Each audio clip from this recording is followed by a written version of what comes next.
Shout out to a local brand, Zaza. They're called Zazazel. Beautiful, beautiful products. Shout out to Abuti. Shout out to Izinto Zasesowetu. Danke-san. Bishop Joshua Maponga siyabonga putomdala. Rauleboha siyabonga kakulu. Thank you, sir. We appreciate you. Thank you for coming to our platform more than once.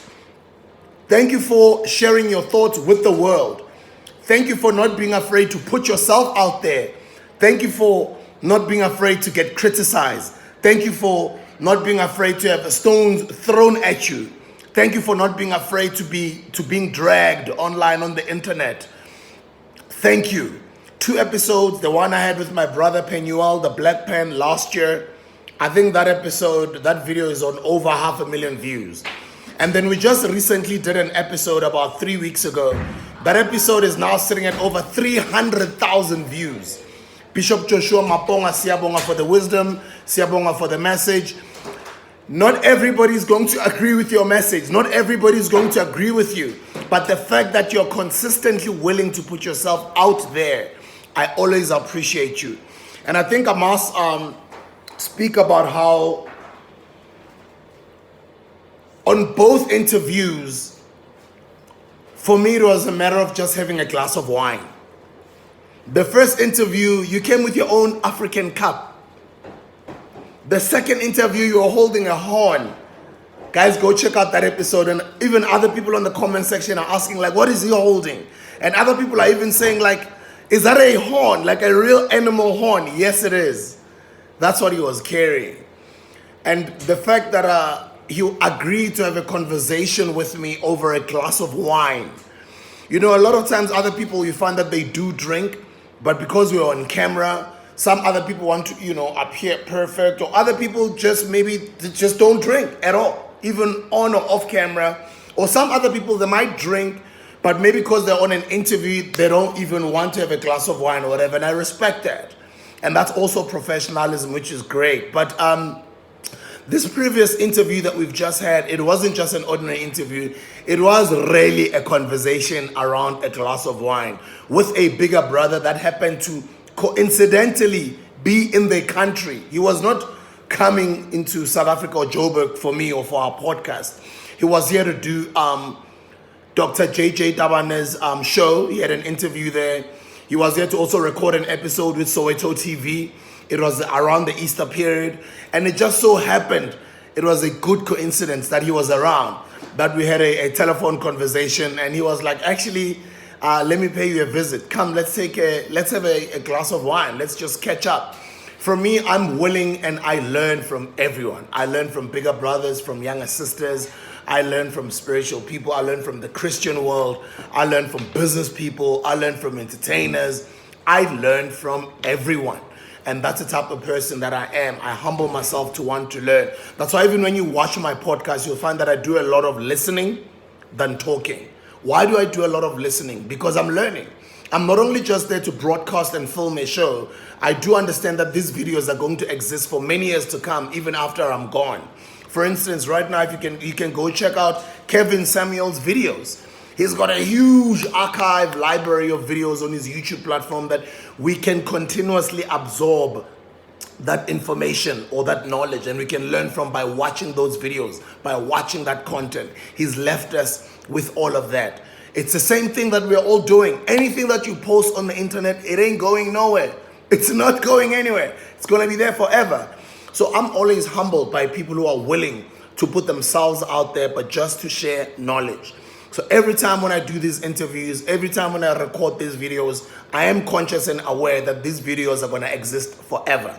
I am consciously aware that a year from now or 3 years from now, my views might have changed on certain issues.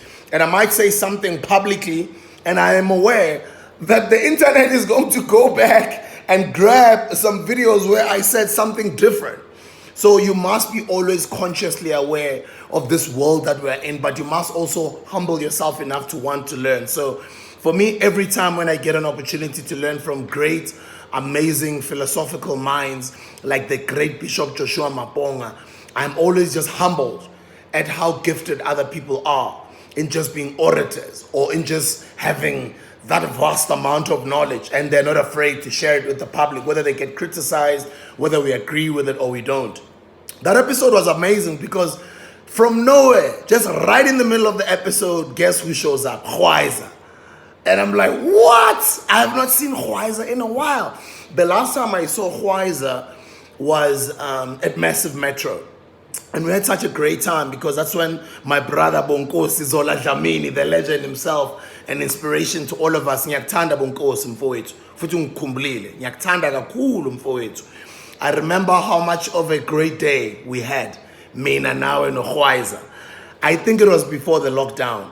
We even got into Zola's big BMW and we just drove around. It was myself, GWYZA, and Zola. Oh, we ended up having to go pick up GWYZA's son actually from school. That was so dope, man. I mean, I had such a great afternoon that day. We had lunch. Imagine Usbuda, Uzola, GWYZA, like all three of us. That's the last time I'd seen GWYZA. That's almost what, like now, maybe 4 years ago or 5 years ago. So while I'm interviewing Bishop Joshua Maponga, GWYZA, shows up from nowhere. And right in the middle of the interview, guys, I couldn't hold myself. And as I did explain on the episode, that some moments as a broadcaster or as a radio person, they happen. And as they happen, you sometimes are not so or too rehearsed that you let them go. You don't want to let them go because you're a broadcaster and you think on your feet. You think this can be a beautiful moment for my audience. And then I just had to invite GWYZA to the conversation. And I ended up having to obviously apologize to Bishop Maponga for having to disturb his train of thought. Because that's when I think I had asked him a question about the Gold Mafia documentary, 3-part documentary that had just dropped at the time. If you have not seen that documentary, go check it out. And then I think on the comment section, a lot of people were so disappointed with me. Some people were angry with me that I ended up having to disturb his train of thought, that he ended up not actually dwelling on the Gold Mafia topic because they feel I disturbed him. And I apologize for that. Everywhere or anywhere, wherever I'm wrong, I'll take blame and accountability, and I'm responsible for maybe having disturbed his train of thought. He probably could have gone deeper into that conversation, but because I just had to bring GWYZA along, it disturbed his train of thought. But nonetheless, the interview ended up becoming so great. But just that moment of me bringing GWYZA onto the screen, what I saw in the comment section is exactly what made me think about bringing him on, because I knew that a lot of people would relate. A lot of people would love to see GWYZA on screen. I can imagine sometimes we're in the industry, you guys watch us from wherever you guys are, but we have played a very big part of your lives. Especially us in the music industry, on South African television, maybe presenting actors or sports stars or whatever. Somehow we played a role in your life, even though we've never met in person. A lot of you guys now watching this video, you feel like you know me in person, although most of you have never met me in person. So when I see a person like that, I don't assume that everybody knows GWYZA, but then I think about just the role that he and his crew, the TKZEE family, the role that they've played in the South African music industry landscape, and just the contribution they've had. TKZEE, for those who don't know, they are considered as the greatest Kwaito music group of all time in South Africa. And for those who don't know what is Kwaito, it's a music genre that gave birth to what is now called Amapiano. And GWYZA is one of the instrumental TKZEE members that contributed in the game. Shout outs to Subu Maloya, rest in peace to Makesh. Shout out to my brother Kabelo Kabza, who inspires me. And congratulations to the wife on that amazing Netflix special, Unseen. Guys, if you have not seen Unseen on Netflix, go check it out. It's a local movie with Vuyo Tabula, Usis Gail Mabalani. Incredible work that they did there. Outstanding performance. I'm still looking forward to sitting with them on the Hustlers Corner and having a chat about their careers, especially about the roles that they played in on Unseen. That was incredible. So thank you for the inspiration, Kabza Ralebo Autiaka. Thank you, Zwei. Guys, what you guys did as TKZEE in this country, like, will never be undone. I was inspired to get into the music industry because of you guys. You guys in Mandoza were the first people that were young, that I saw driving my dream cars, that I saw doing what they love. You guys were doing what you love. You guys were young. You guys were expressing yourselves in this amazing local genre of Kwaito music and how you guys fused it and took Kwaito to the suburbs as TKZEE and you just incorporated all South Africans. You just made the genre even bigger. And as much as Kwaito was just that musical genre of one-liners and gimmicks and hooks, etc., I think when people like Zola, Abu Kabza, obviously Makesh, TKZEE came into the scene, there started to be more lyrics in the Kwaito music space. And Kwaito music became an asset to a lot of us ghetto kids growing up Ekas. And that's why we loved Mandoza, rest in peace Ndozlin. We love Chiscorp, rest in peace SB, rest in peace Sizwe. And I hear General Uti Konamanje, he's left alone. But he's flying the flag alone. And as a Grot man right now, who's a legend in the game, I'd like to remember you, General, wherever you are. Nangabe niyamqava ngicela nimtshele ukuthi ngishayele video, ukumtshela ukuthi ngimkhumbulile, ukumphakamisela ukuthi lapha khona makaqine siyamncanywa, ramncanywa mwalinteng limjwetsemba fethi lo lamqava General, GTZ thatha zonke. Thank you mfowethu ngomsebenzi eniwenzile ukuthi nishintshe igame yeKwaito. Thank you to Trompis. Thank you to Bongo Muffin. Thank you to Kalawa. Thank you to 999. Thank you to the late Senyaka, may his soul rest in peace. Thank you to Mdu. You can't talk about Amapiano without talking about Kwaito. But you also can't talk about Kwaito if you don't talk about these names that I've just mentioned. These are some of the most incredible names in the history of South African music. The impact that they've had, the role that they've played in society. So that's just a little section where I brought in GWYZA into the conversation and how impromptu, out of nowhere, he had to speak his mind about the role that they played in the music industry, and just the contribution that he had on that Bishop Maponga episode was so monumental that a lot of people, some people were even saying they were crying in the comment section. Some people were saying they got emotional. Some people felt it without even having to be there. So for me, in the history of the Hustlers Corner podcast, out of all the podcasts that I've ever made, I think that interview, especially with GWYZA coming in with Bishop Joshua Maponga, became one of the most memorable interviews I've ever done in my life. It's full of wisdom, it's full of knowledge, it's full of information, and we're just chilling over a glass of wine. It wasn't like conscious where we're gonna go, we're prepared and it was all planned and we rehearsed and this is what we're gonna talk about, this is gonna be the topic. I usually just chill with my guests. And yes, I do get some flack from the industry. Sometimes people say, yeah, when I speak, sometimes you seem so unprepared. That's what makes my podcast a success. Because people can relate to a conversation that two people are just having with their own general knowledge or with whatever they might have just read that week or whatever current affairs it is. I don't prepare for the Hustlers Corner. And I'm not saying you guys mustn't prepare. But I've been in the radio space for many years. I've worked for pretty much most of the biggest radio stations in South Africa. I've been on television. I've been pretty much a broadcaster all my life, and I'm very well traveled. So on a lot of issues and topics, I'm very much aware on what's going on. I might not be the most intelligent guy or the most brilliant person or well prepared for my show. This is not a rehearsal. This is not a show. This is me, real me, smooth. The personality that you guys see, it's me. The mistakes that I make on the podcast when I sound like I don't know about some issues when we are talking about them on the podcast, I really don't know. I'm not faking it. This is not acting. This is the real truth. Since episode 1 of my podcast up until today, nothing gets planned, nothing gets prepared. I don't read up on the guest that's coming. When I get surprised about something during an interview, I am really getting surprised. I did not know whatever we were talking about. So I kind of felt I want to approach it that way. Although obviously my radio shows, I used to prepare my TV shows, put together scripts and the crews, etc. But with podcasting, for me, I think the reason why a lot of people love podcasting, because it's an African way of storytelling, which has always been culture. In our African culture, cultures and information is passed on from generation to generation orally. And I've always kind of felt, let me just do a platform where Africans just gather, just like back in the day when our ancestors used to just sit around the fire and go, for me, that's what it is, in a modernized way. That's why I always want to remain authentic. And that's why I also don't like researching my guests, because I really, really want to be interested in the conversation and get to hear from them. And some people will say, sometimes you do very long intros, Sbu. It's essential and it's important because sometimes the new generation does take for granted some great people.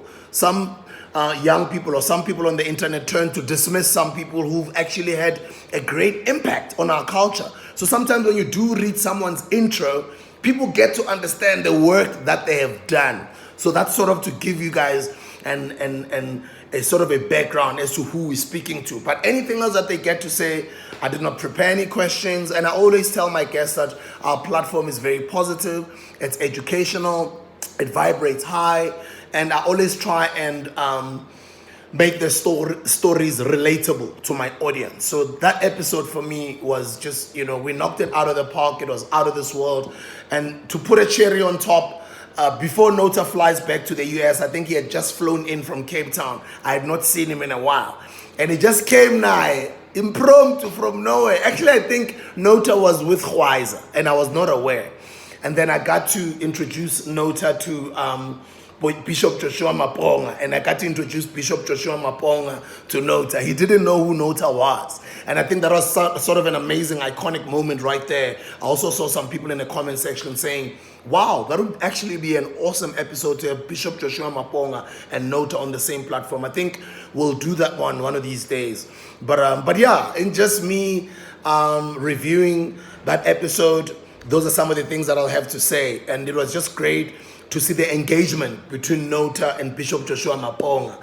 And the same way I introduced Black Coffee to Simi, or Simi to Black Coffee when they were meeting for the first time at my apartment when we were recording the longest music radio show in the world, where Black Coffee graced me with his presence, and Simi and Sun L musicians. Nyabonga, guys. Thank you so much for coming and being a part of that monumental history and a part of my life, which was a milestone in setting a world record when you came to my home. It was really beautiful to see Black Coffee saying, I know I've never met Simi. I love her music and I love her, but I've never met her. And then, just introducing them on camera. I was like, this is a historical moment in South African music history. Let me take out my phone, and I just started recording that moment. Go check it out on my Instagram. I think it's about 20 videos away or 40 videos away. Just go scroll down on my Instagram. You'll see there when Simi is meeting Black Coffee and Black Coffee is meeting Simi for the first time. And Sun L musician is just so humble there, standing in the background behind the scenes. It was such a beautiful moment, man.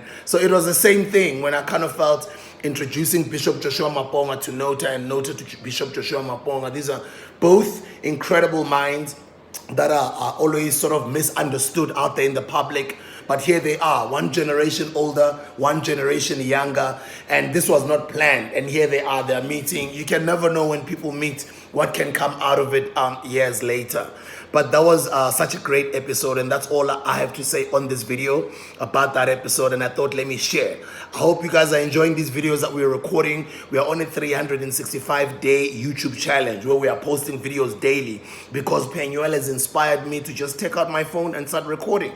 Don't wait to look good and wait for makeup and aesthetics and a beautiful studio and cameras. Yes, you will better those things as you go. You'll better your broadcasting as you go. You'll better your look, and you'll better the quality of your phone or cameras and all of those things as you go. And as you start making money and you can afford it. But just start. A lot of people just don't start, and I don't understand why. And that's one of the reasons why I'm doing these videos. I've also been like, let me also just stick to just the podcast. But I also get a lot of messages of people who want to hear my views on certain issues. So ever since I interviewed Sis Lelo N, who hosts the Lelo N podcast, who is the founder of Inyum Zansi, she told us that her first check on YouTube during lockdown was 28,000 rands. And right now, the platform she started during the lockdown, hardly 3 years later, it's on over 120,000 subscribers. And then she's even gone on to open up the Lelo N podcast. When I interviewed her and she said all of those things, I'm not somebody who learns from people and I do not apply the knowledge. As soon as I learn, I get the information, I go through and I apply it. And that's exactly what I've done. I'm humble enough to learn from Penuel. I'm humble enough to learn from NOTA, learn from Bishop Joshua Maponga, humble enough to learn from all of my guests. And I learned from Sis Lelo N. And she said, just press record. Just press record. Because I asked her, what's the advice you can give to anybody out there who'd like to be on YouTube or who'd like to open up a YouTube channel and end up monetizing it and making money? And then she said to me, what are they waiting for? just press record.